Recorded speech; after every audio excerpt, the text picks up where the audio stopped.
Hello, hello. I am Brandy. And I'm Richard. And we are Emerge by Design. Today, from the couch. We've been in many adventurous places, and I have been asked by the universe to slow down. And so I have a fractured ankle. But don't you worry. I'm going to be back in Adam very quickly, and we will be in San Carlos doing these reports from a sailboat very soon. Can't wait for that. Yeah. But for now, we are here in our lovely home in Embudo, and we thought we would bring you the full moon report. The full moon takes place... this will be on December 15th on Sunday at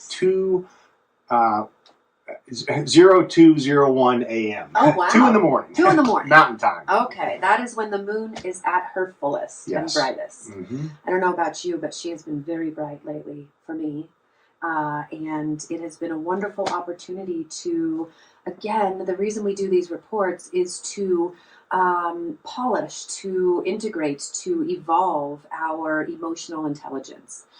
She brings us into, the old lore is that the full moon brings out the crazies. Well, the only reason it brings out the crazies is because we haven't evolved our emotional intelligence. And so the opportunity here that the moon is bringing us is to evolve our emotional truth, to be able to sit with our emotions, to be able to have them inform us and our movements without having them dysregulate our nervous system and take us away. And so that's why we do these reports. And so maybe if you could recap us from the new moon, because again, we're looking at this book of the moon. Each month is 4 chapters, and this chapter is the full moon chapter. But what we're doing is using it in context of the new moon, because the new moon sets the stage for the entire month. And so take us back. Well, just a little bit from that was that the new moon in Sagittarius on November 30th. Sagittarius is the launch the arrow into lands unknown. I love Sagittarius. That's actually my ascendant. It's the vision, the ideal, the highest belief, what is possible. And I think we certainly needed a breath of fresh air after the Scorpio new moon lunar cycle we were in the previous month. Yes. Very emotional, taking us to the depths, bringing up limitations. We had Pluto exiting Capricorn, moving into Aquarius in gate 60, in the gate of limitations. So for any of us that were feeling a bit of emotional overwhelm, possibly even having old physical ailments reemerge, dealing with our structure, this has really been a formative couple of months of examining what structures are no longer serving us, that it's time to let go. We've outgrown them in that sense. So with the Sagittarius new moon that started this lunar cycle, this was an opportunity to lift our head up above the water, to look out there and say, where am I going? What is my highest vision of my life? Now, there were some reasons to not barrel ahead with that. Mercury was in retrograde and is still in retrograde at the time of this full moon, although I want to say more about that later, because Mercury's actually going to turn forward just 12 hours after this new moon at 2 a.m. By 2 p.m. on Sunday, Mercury's moving forward. We'll say more about what he's up to in his location. But just to say that at this full moon, not only is Mercury retrograde, Mars is retrograde, Jupiter's retrograde, and Uranus is retrograde. What we're indicating with this frequency is that it's not all systems go just yet. There's a lot of progress within the process happening. So I think to sum up, at the moment of this full moon, it's about holding the vision, celebrating whatever successes we've had so far, in spite of the push-pull, pull back, 2 steps forward, 1 step back. The full moon is always a wonderful time to have some sense of appreciation and gratitude for how far we've come and what our vision that we're holding is. And so if I put that into plain language, you're so brilliant in the way that you describe this, but some of us Luddites, as you like to call us, The way that I hear you saying that is that we had some type of experience that maybe could have overwhelmed our emotional senses, that had us really put our eyes on what beliefs that we hold strong to in our emotional truth and in our realities that are not serving us and that are maybe continuing to dysregulate our system, not allowing us to move forward into these beautiful new vistas that we have imagined for ourselves. But, and with the Sagittarius New Moon, it was about, okay, I can see which emotions, which structures I can put over here and maybe overcome or think of new things. And so the Sagittarius, the Sagittarius New Moon had us imagining, had us shooting our arrow into lands that are unknown. And now this Gemini Full Moon is in gate 12, line 2, which means standstill, which means caution. It means the perfected expression through not expressing, through waiting, through being with our emotional truths. Because we could get really excited about this Sagittarian idea of what is next. But there are things, and you're going to go into those, like focus and influence and details, that we are going to get this time to stay slow, to stay steady, and to allow these new structures to show us what is ready for us to jump into. Yeah, well, really beautifully shared. I think it's a period of integration. Yeah. Right? Based on where we've been this past time period, where we are now, there's things at play that we may not see everything. Right. Mercury in retrograde has been a time for us to reevaluate, re-examine, reframe our belief system, to create these new stories of what's possible. So I think as you're indicating with the full moon in the gate 12, the gate of standstill, the gate of caution, it's saying to us, not so fast. Yeah. It's connected to our emotions, Yeah. right? But we're integrating this new freedom, hopefully, of how to be aware and accept our emotions without being dysregulated by them. And emotional intelligence means being able to be with all of the emotions, not just the low ones, but the high ones as well, without jumping yet, until we can see what is for us, until we wait for our body's wisdom to move us. And so this new or full moon is a full opportunity in line 2. It's the perfected ability, for standstill. So it's really offering the ability to sit and to be with our emotions, especially in these retrograde periods. Do you want to talk about those planets and how those lend to this story? Yeah, so let's talk about Mercury, who is also in the sign of Sagittarius, where the new moon was and where the sun still is. The sun is in gate 11 right now. This is the gate and archetype of ideas, this possibility. Now, Mercury is in gate 9. This is called the gate of focus. It's part of our logical circuitry. It's about being focused on the details. And as I mentioned, Mercury's in these final hours of its retrograde. So he's slowed down and is coming to a stop, and will begin to move forward. And as Mercury moves forward, it'll move from gate 9, line 1, all the way through the hexagram, all 6 lines again. So over this coming week, as we will talk next at our third quarter moon, this is a time we can really collect the details that we're missing. We have the energy of Mercury to focus on them. Right? So as we're staying centered and balanced, following our authority, we're going to be able to collect the details that are required for this newfound vision. Another thing Mercury is an aspect forming in the chart is that Mercury is trining Mars, who is also in retrograde. And Mars is in retrograde in gate 31, the gate of influence. And so part of the story, I think, is as Mars retrograde, same idea. It's like review, reanalyze, where is my influence? As I'm dealing with my newfound sense of truth and identity and authenticity, where might we find our energy for influence in that regard? And again, we don't have all the details just yet. Not yet. There's a process happening, and Mars is working on it, and it's trining that Mercury. So to me, that those two frequencies together are saying, breathe in, be still, notice the details, and stay focused and dedicated to the process. And I want to offer a little bit about 31 in my experience, this influence, and kind of talk a little bit more about that. This is about being influential because of the direction that I'm moving in, not because my mind or my actions have premeditated influence. It is about how do I be the alpha of myself? Where am I going next?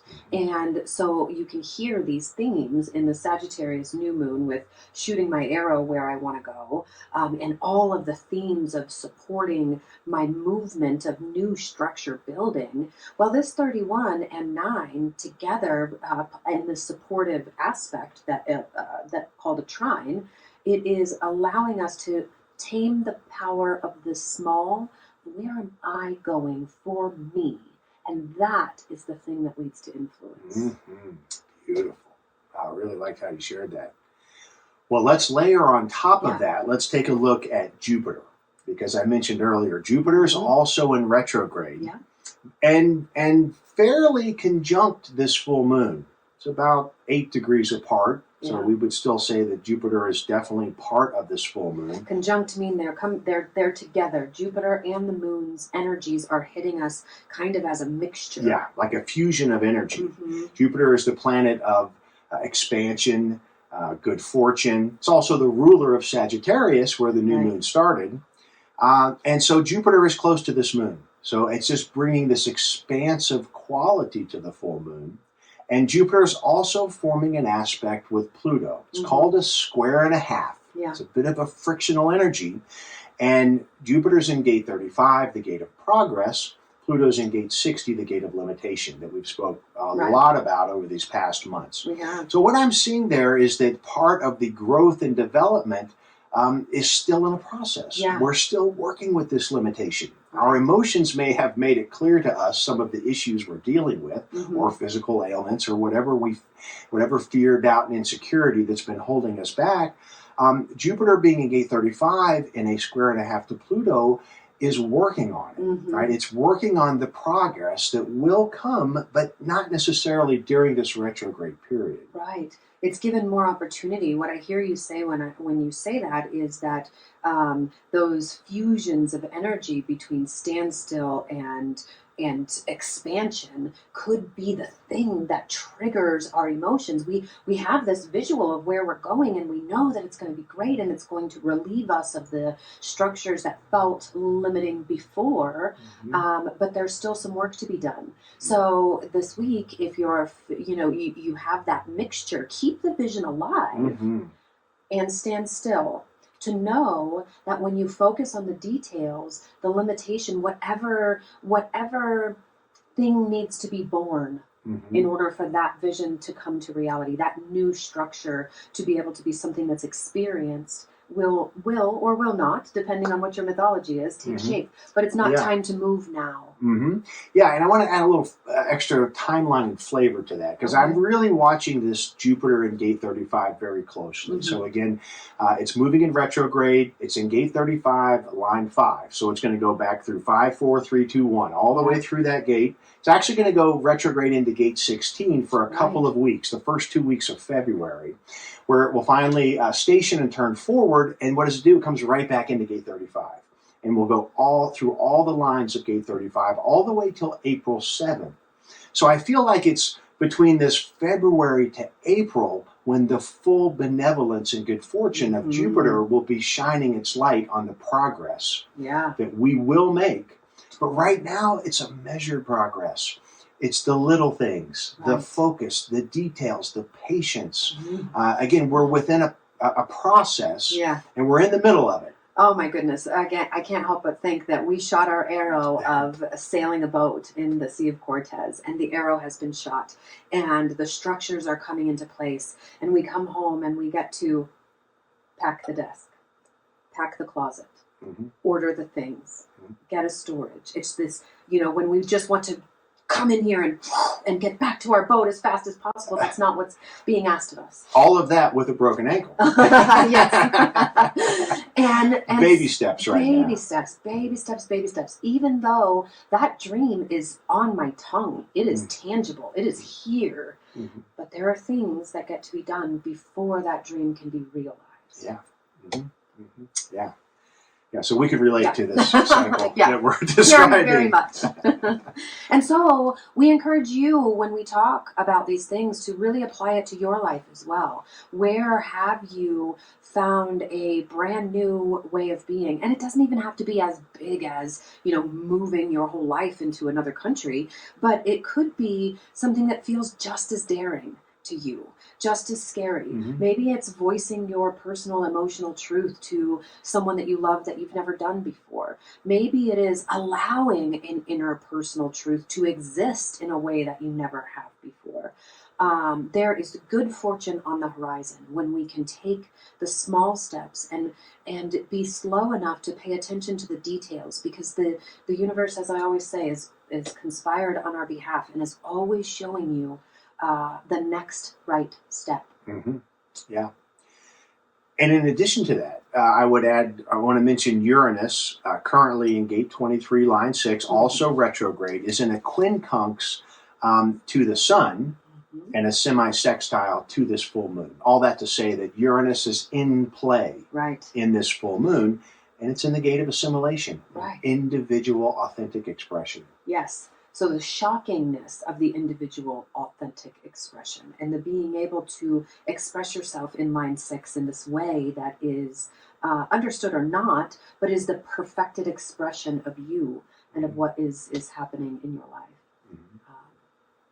And it is quincunx, you said. To the sun. To the sun in gate 11. Again, those ideals. Yeah. And the beautiful telling of a story in a way that could be possible. These 11 it doesn't have to be with actual reality, what we see with our eyes, but what could actually be. As you're saying that, that makes me think of Neptune. Okay, right? yes. The planet of illusions, delusions, fantasy, and fuzziness. The moon is forming a square with Neptune.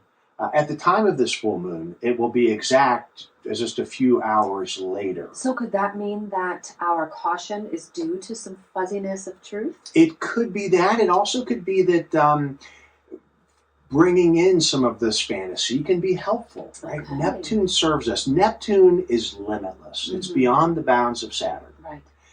Our imaginations, our creativity, our inspiration is limitless, just like Neptune.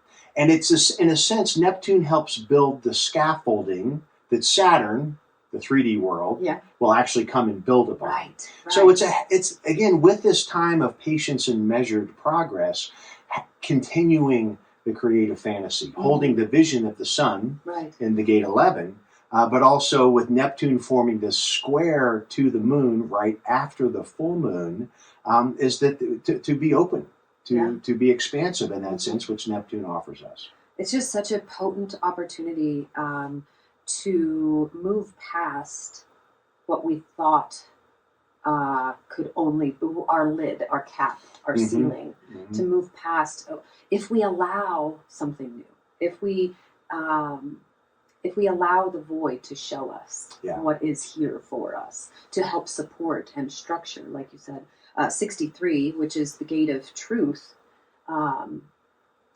in Saturn right now. Yeah. So it could yield a new structural truth when we allow that fuzziness without getting dysregulated, without having to pin it down to say, my emotions, I need to feel good, so I need to know this thing. But allow the fuzziness, allow the unknown, allow the not speaking your emotions, whether it's high or low, until we gather the details of what the emotions are really saying. And again, that's stimulating me is I'm still thinking about that Pluto in gate 60. Right. Pluto has moved into Aquarius, but it's still in gate 60, that gate of limitations, and we are still under a Plutonic mutative process at the core individual level. Yeah. And we're part of a new experience because of that channel of transitoriness, the 35 where Jupiter is and the 36 where Neptune is. We are in this new shared experience. Yeah, and I want to also just layer that this Aquarian gate 60 is something that hasn't been here before. There's technology, there are new structures and new systems that are more beneficial to all of us at once that are being behind the scenes kind of cooked in the cauldron to be able to show us when the time is right. And it has to be something we've never seen before. So that's why I think we keep coming back to releasing all of the structures and beliefs that we thought were true for us, and allowing our emotions to bring us into a more regulated and wondrous place that is collectively healthy. Yeah, for sure. Yeah. Cool. Okay. Well, that felt good. Yeah. Yeah. Well, if you guys have any questions, if we, if something really struck you and you're going through an experience, please share in the comments. Please, let's create a dialogue there. If you enjoyed this, please subscribe and like. Both of those things are really helpful to us. And we have a program called OM that is starting at the beginning of the year, first quarter. And this will be a year-long mentorship program that will help you understand all of this jargon that we use, specifically in your design, specifically with what you carry in your DNA, your mechanics, and your mythology. And we will, the first session called Awaken, OM is an acronym, and it's Awaken, Unfold, and Mastery. So it'll be 3 different courses, and Awaken will be the first one. And this will introduce you to the very basics of human design and astrology. It is going to have you see your magnificence through the eyes of these modalities. And we're not going to tell you anything that you probably don't already know about yourself. You're just going to be so surprised that there is a wisdom that helps guide you through those deepest parts of yourself that you don't share. So this is what OM is about. It is about aligning with your body's wisdom and the world around you in a way that has less resistance and that has more joy. So if you're interested in that, go ahead and comment interested, and we'll send you some information as soon as we get it together. Yeah. And until then, wishing you a beautiful, bright full moon in Gemini. Yes. Talk to you soon. Thanks.